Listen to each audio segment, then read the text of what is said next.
Welcome back, YouTubers. Thank you for joining me. Today I'm working on a 2020 Acura ILX.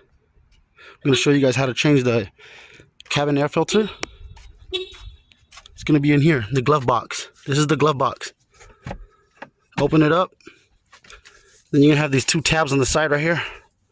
Just pry them out a little. They'll just easily pry out. Then once it drops like that, you have, sorry guys, my camera angle. You're going to have this cover over here. It's just two tabs on the side.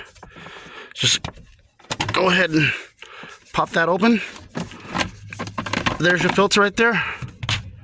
Pull it out. Insert your new one. Pull it out. Insert your new one.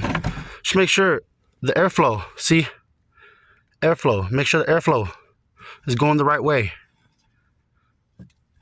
This filter looks okay. There's a little leaf here. Since we're already here, might as well change it out. It's nasty. I'm gonna change it out. But yeah, that's how you change your cabin air filter in this 2020 Acura ILX. This will save you some money. Stay away from the dealership.